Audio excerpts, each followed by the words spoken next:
able to verify if that was a conviction, but certainly there was a confinement in conjunction with that arrest. He has no contact with the criminal justice system in Waukesha County or the district attorney's office. He does have a outstanding paternity case that's been pending since 2003, in which he was adjudicated as the father of a juvenile, and there's been returned court appearances over the years based on failure to pay child support. The court should know that a warrant or capias was issued for Mr. Brooks in this paternity case on at least 8 occasions. He has been sentenced to jail on several prior occasions for failing to pay that child support. And on one occasion, he had his Huber privileges revoked related to one of those jail sentences. That was back in 2009. Most recently, there was a warrant issued for his arrest in that non-support civil case on August 2 of 2021. Judge Maxwell signed an order for him to serve a 120-day jail sentence. Mr. Brooks did make a court appearance in that matter on November 16th of 2021, so just last week, 1 week ago.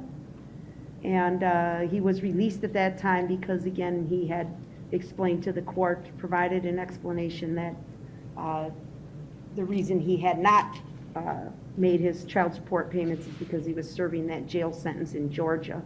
So the court released him that day and ordered him back for a court appearance in the paternity case for December.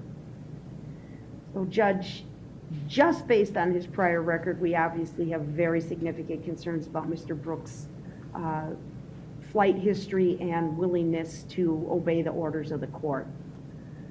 But we have to factor in, obviously, the allegations in this case as well. And obviously, I don't need to state Mr. Brooks is facing 5 consecutive life sentences if he's convicted on all counts in this complaint. I wish to notify the court, sadly, that today we learned of another death of a child related to this case. We do expect a 6th count for first-degree intentional homicide to be issued or added, to this case. I can advise the court that I am aware, I've been made aware through investigators that there are other individuals in critical condition. I think we've remarked on the number of actual injured parties in our complaint. It exceeds 60 people. There's a number of other charges that we are reviewing and considering, but certainly, at the very least, we do intend to file a 6th count of intentional homicide maybe Friday or maybe early next week, depending on when we can accomplish that. Certainly, if we have any other deaths resulting from this incident, additional counts of homicide will be filed. We didn't charge bail jumping. Obviously, we could have. We have focused our efforts to date on the immediate concern, and that involves the loss of life that is alleged to have occurred through the conduct of Mr. Brooks. I want this court to know, and I think the court has read the complaint, you've indicated you've read the complaint, there are not words to describe the risk that this defendant presents to our community. Not only flight risk, but the dangerousness that he presents, his history of violence, and the allegations in this complaint where it is stated plainly that on several occasions he was told to stop by police officers. They risked their own safety to try and step in front of the car to stop him. Everything was done to get him to stop, and he just simply continued down the roadway, causing death and destruction in his path. So I am advocating for a significant cash bail, Your Honor. I'm asking for $5 million cash bail. I know that's a large amount of money, but I think it is warranted on this history, and I think it's warranted when the court considers, if convicted, Mr. Brooks will spend the rest of his life in prison. Thank you. Thank you. Attorney Perry. Thank you, Commissioner. When this court determines what amount of monetary bail is reasonable and necessary to assure Mr. Brooks' appearance in court. I guess at today's hearing, the only thing I would add for the court's consideration is that Mr. Brooks is financially indigent, does qualify for public defender representation, and that individual circumstance must be taken into account.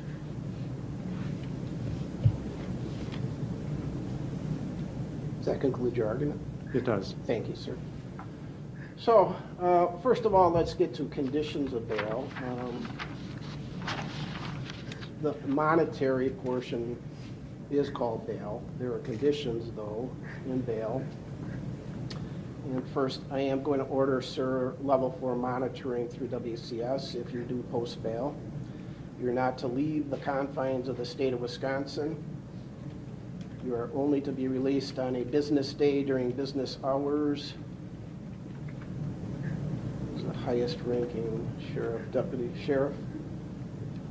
I would like your opinion. I would like the sheriff's department to notify WCS if he bails out, that he's to immediately go over to WCS. So would it be asking too much if I had somebody from the sheriff's department contact during regular business hours WCS to let them know that he's being released?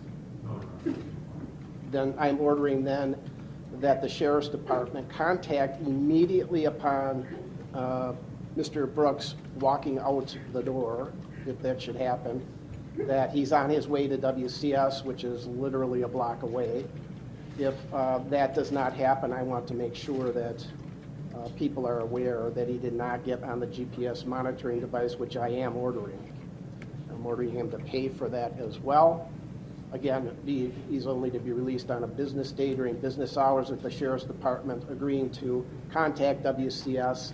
If WCS does not have Mr. Brooks come in with a matter of minutes, I would like them, I'm ordering them to then contact the sheriff's department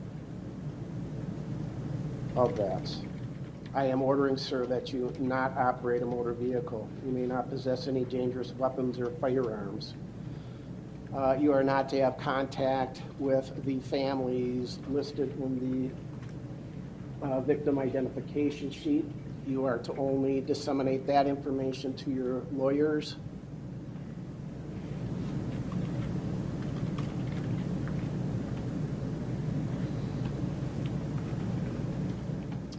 Those are all the conditions of bail. If you violate any condition of bail, including failing to return to court, separate bail jumping charges could be issued against you. In reviewing 969.01 of the Wisconsin statutes and 969.001 that talk about bail and release, the statute reads that there should be reasonable conditions designated to assure his or her appearance in court, Mr. Brooks, protect members of the community from serious bodily harm. And those are the conditions that I just laid out. The bail may be imposed at or after the initial appearance. There should be a reasonable basis to believe that bail is necessary to assure appearance in court.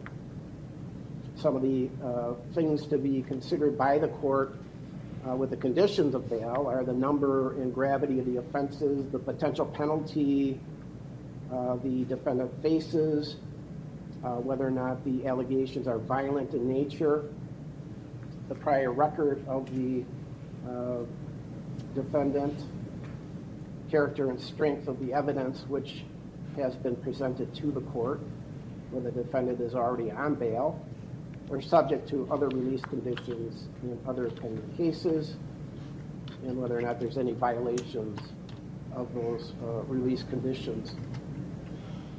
In reviewing the criminal complaint, the allegations are such that I read that 2 detectives opined that this was an intentional act, that the vehicle seemed to swerve into individuals, actually at one point trying to avoid other vehicles, that the detectives, they're listed as Detective Casey and Detective Chusoni, who again opined that the actions they observed, in their opinion, were intentional. We now have 5 Attorney Opper informed us of a sixth, but that's not here before us today. 5 people that are deceased. We have a gentleman that has a huge background via multiple states. Just going through some of the Wisconsin cases, they're violent. We have substantial battery, DC, strangulation, suffocation, resisting. Pending cases, which the statute I just read references that I should consider: second degree reckless endangering safety while armed, felon in possession of a firearm. Attorney Opper told me that the gun apparently was a stolen handgun. Those are allegations. He's out on bail on that. Also out on bail on the Milwaukee case ending 4596, where he's charged with second-degree reckless endangering safety, disorderly conduct and battery, and resisting. And then we get into Nevada: battery, domestic violence, the sexual assault, the sex offender registration violation, and then the battery in Georgia. Other considerations are, on WCS, their report indicates level 4 monitoring, which is the highest level of monitoring that we have. And in that report, it does indicate there have been failures to appear other than 2 years old, and then sentenced to incarceration prior, yes. Current violent felony, yes, or offense, yes. Pending charges at the time of this offense, yes. Prior misdemeanor convictions, yes. Prior felony convictions, yes. Prior violent conduct or conviction, yes. Prior violent convictions, 3 or more. So there have been missed court dates, although none in the past 2 years, but then we just heard about a rather significant duration of a 6-month stay in Georgia, in custody there. In the recitation by Attorney Opper, we have things that causes the court some pause for concern: resisting. Again, these are things that would cause me to feel that this gentleman does not follow rules very well. Orders of the court, orders of society, resisting an officer. There's a bail jump in 2012. There's a bail jump charged in the 4596 case. There is in the 2550 case, again, the felon in possession of a firearm. All those things are just societal, legal issues, also orders of the court in some instances that are not being followed. While out on bail on 2 rather significant allegations, we are now faced with 5 counts of first-degree intentional homicide. So when I look at that, I look at the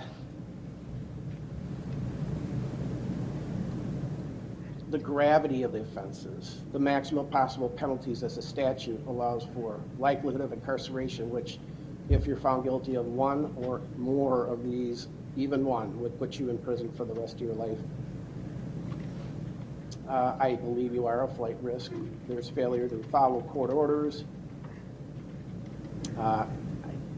This allegation, although the motive is not known, and I'm not entitled to know what that is, but it looks like there was either panic or whatever, or an intentional act for whatever reason. You don't do well under pressure. The Milwaukee County case talks about, as Attorney Opper indicated, you using a vehicle to run over another person with your vehicle. So you don't respond well to what is common sense within our community, our society. So based on that, you're out on bail. Those smallish bails that you were out on didn't do very well. Before I forget, there is Marcy's Law. I understand that although there are, the statute and the Constitution now defines deceased victims to allow for family members to speak. So Attorney Hopper, I was told that nobody wishes to speak. We have a number of people from the families. And is that still your understanding? I'll just confirm that, Your Honor. Thank you. Yes, I'm getting confirmation. Nobody wishes to speak to the court at this time, but thank you for your I have one on your inquiry. right. So, ma'am, I'm sorry. I would ask that the victim witness individual from the DA's office see who this is without divulging who it is and what relation to what victim she is.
While that is being discussed, I neglected to order DNA be taken.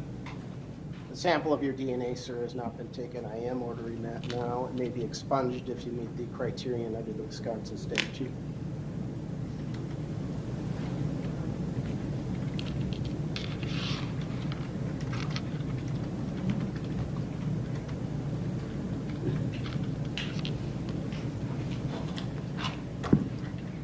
Pretty busy. Where are we? We're fine to proceed. She does not wish to give a statement. Okay.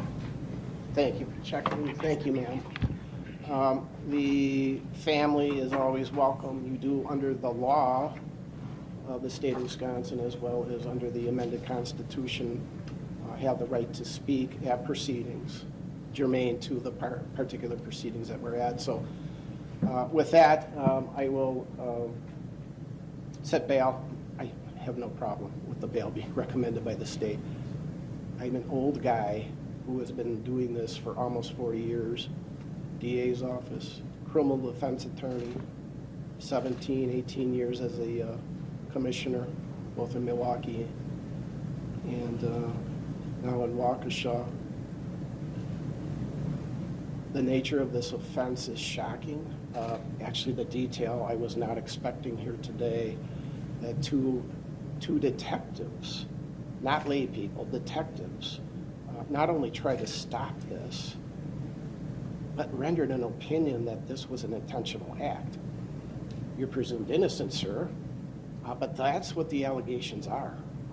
And I've not seen anything like this in my very long career. It seems to be a very strong case for the state. Likelihood of incarceration, which is the other aspect of bail, is absolute. If you are found guilty of any one of these, a multitude of them, it's a life imprisonment sentence that must be meted out. So I have no problem. I just, with that bail, it's extraordinarily high, but it's an extraordinarily big case. It's an extraordinarily serious case with an extraordinary history of this gentleman, of fleeing, of hurting people, of not following court orders, not following criminal laws, not following just your societal norms. So I know that that's extraordinarily high bail. It's warranted here, and I am setting cash bail in the amount of $5 million. And with that, we're going to select a preliminary hearing date. Attorney Perry, time limits. Commissioner, we would be waiving time limits. We did, off the record, talk with the clerk prior to this and preliminarily set a date for January 14th at 9:15. No date. Okay. Is that a Friday? It is. Yep, so that date, January 14th at 9:15. Does that work for the state? So Judge, it works for my calendar and Attorney Bazy's calendar. We would ask for an opportunity to confer with any victims that wish to attend. Obviously, that cannot be done with haste here this afternoon. So if we could perhaps just notify the court by Monday if we have any significant challenges. I think if the court can anticipate the ability of live streaming the event, that may assist with some scheduling conflicts as well. But I'm available, Attorney Bazy is available, Detective Casey is available. So yes, that is our request for that date. Okay, why don't we take that date, and then we can work out the details as far as live stream or otherwise. We'll talk to Madam Clerk, Monica Paz, and see what we could do. So with that, anything else, Attorney Hopper? No, sir, thank And you. Attorney Perry, anything further?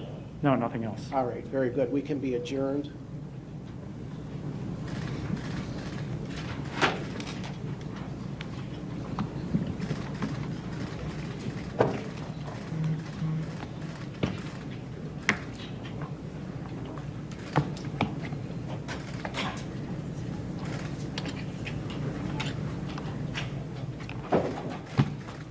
So I do want to commend the audience. I know this is very highly emotional. I want to commend the defense for doing a fine job, as well as Attorney Hopper and Attorney Bazy. So folks, I know this was very difficult. You handled yourself very, very well. I would ask that you continue on in that vein. If you do choose to come to future court dates, you're always welcome back. I do appreciate how you all handled yourself today, so thank you very much.